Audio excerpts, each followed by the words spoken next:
All right, let's go over question D12.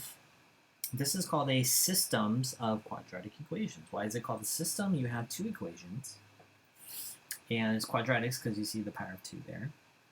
And what we basically need to find is our solution. So the directions tell us to solve this algebraically. I wrote them down here. And to solve systems, there's a couple of methods. You can use the addition subtraction method, which is also called the elimination, or you can do this by graphing it. But graphing is kind of difficult, so we're doing it algebraically, and I'm going to use substitution method.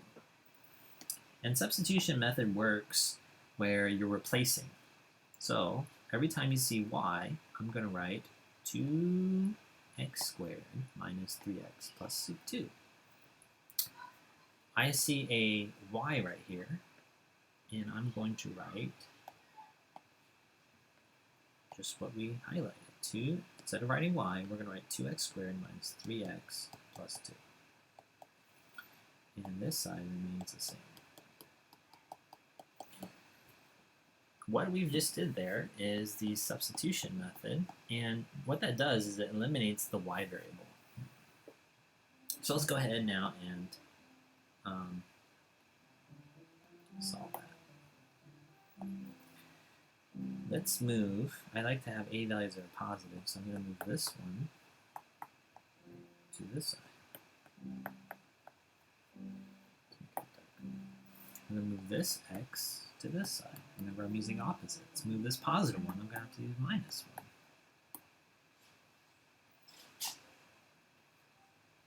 So this negative 2 plus 2 equals 0. 1 and negative 1 is 0, and 0. So now, if we add those together, we're going to get 4x squared minus 4x plus 1. Okay, we did the substitution method. Now we're going to double check with the discriminant. My formula for the discriminant is b squared minus 4ac. So my b value is negative 4. A value is 4. And my c value is 1. So 16 minus 16.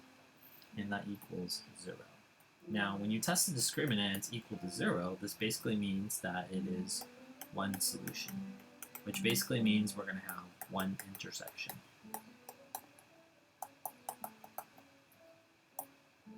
Well, what is that intersection? Let's do that right now. So this was equal to 0. The next step we're going to do here is we're going to now solve for x. Solve for x. And I'm going to solve for x over here in the purple one by using the factoring. Let's see if we can factor this.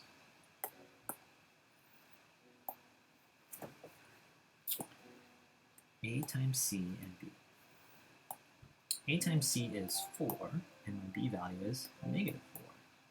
Two numbers that multiply to be 4 are negative 2 and negative 2. And negative 2 plus negative 2 equals a negative 4. So I'm going to take those and write them here and here always. And I'm going to put an x there. Why? Because negative 2x minus 2x equals a negative 4. So we're basically splitting this term. Let's go ahead and write that. 4x squared, that one goes, the a part always goes in the top left and bottom right. All right, let's go ahead and factor this. We're going to have a 2x. I believe this one's going to be a minus 1 and minus 1. Let's check our answer by multiplying. 2x times 2x equals 4x squared. 2x times negative 1 equals negative 2x. 2x times negative 1 equals negative 2x. And negative 1 times negative 1 equals a positive 4. So now we can write what's on the outside here. 2x minus 1 and 2x minus 1. Okay, we just factored. You can use the zero product rule here. You're going to set each of those equal to 0. And what's the point of doing the same problem twice? We could just do it once. Add 1. Remember that is equal to 0. And then divided by 2. And we get x equals 1. Okay, we just solved for x. And now we need to solve for y.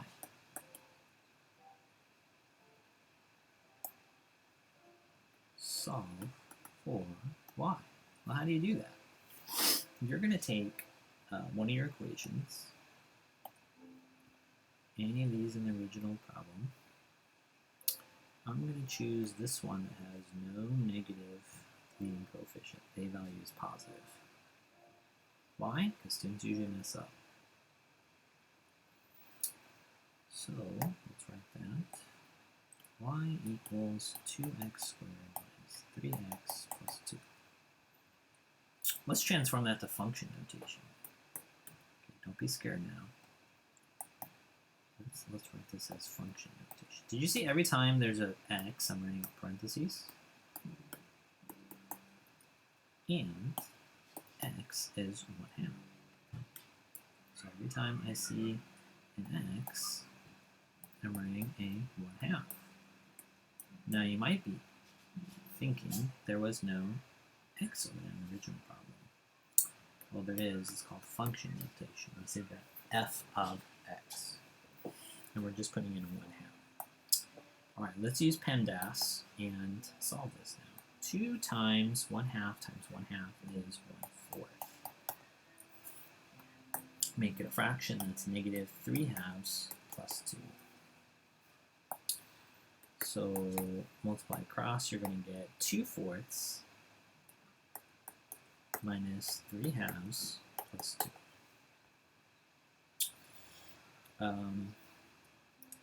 Let's make this equivalent fraction. So you can multiply by this one by 2 over 2. You can make 2 a fraction by putting over 1, and my common denominator is 4, so I'm going to multiply by 4 over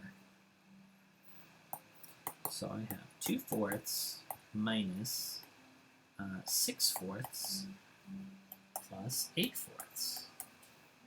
Why did I do that? If I have a denominator, common denominator, then I can basically add all of the numerators. So 2 minus 6 is -4, and -4 plus 8 is 4. So I get 4 over 4, which is 1. And what we're doing there is solving for y. Y equals 1. Okay, so my order pair is 1/2. Let's go ahead and graph that.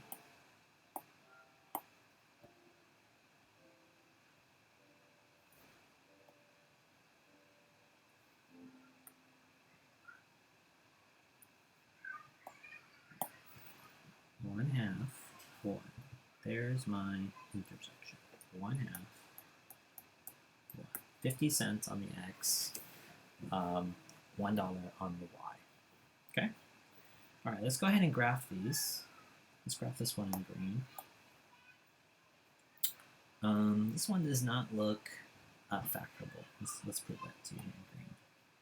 A times c is 4, b value is -3. Two numbers that multiply to be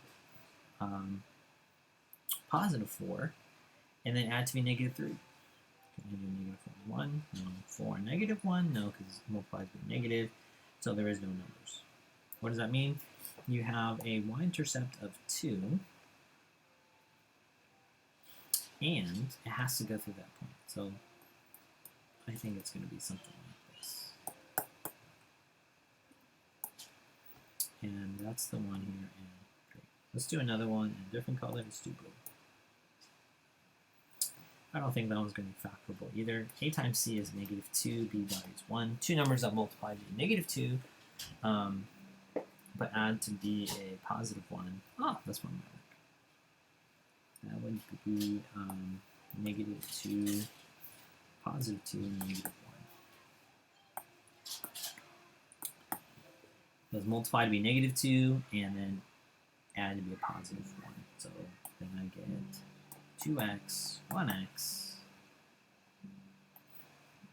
I know why. It is a negative. I don't like this one, but I'll show it to you. Let's find the greatest common factor. This one will be 2x. Let's put this one as negative x. And this will be a negative 1. And this will be a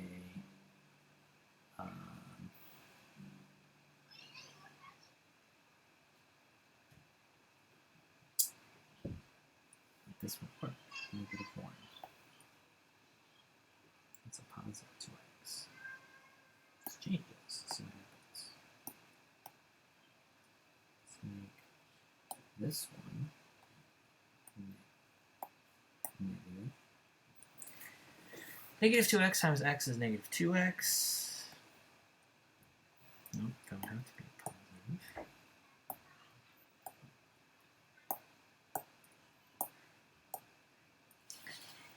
And then let's change that to a positive one. I don't think this one's factorable.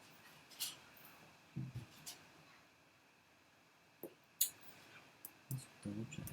2x squared minus x minus 1. And I'm going to see if I can do it in purple. Negative 2, negative 1.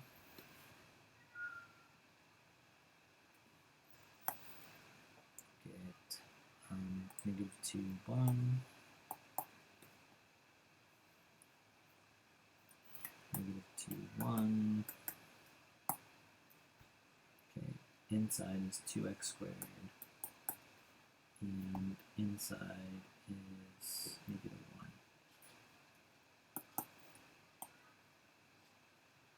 2x, x, 1, negative.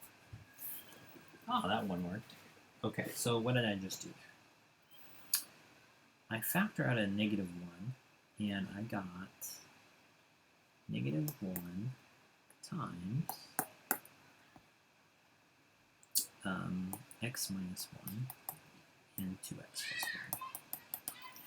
You use zero product rule, you set each of these equal to 0,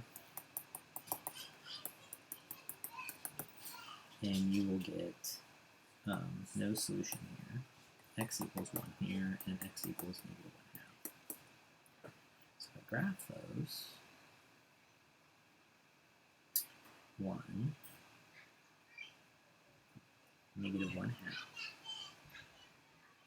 and the graph opens down,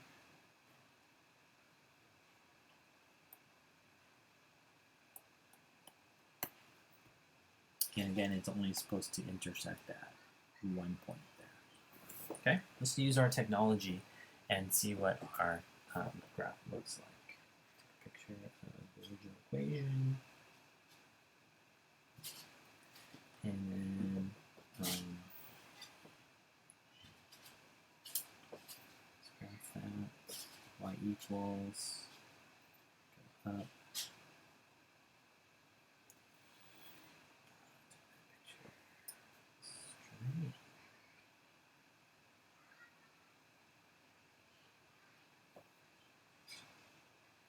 Whoops, I'm not playing Quick Computer.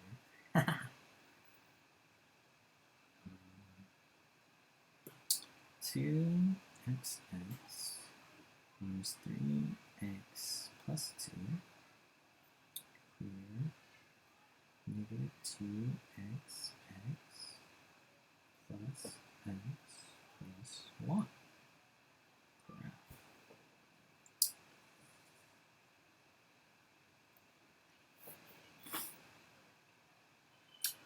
Something went wrong.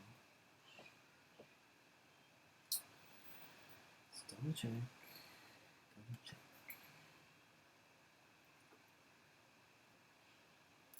Negative 2x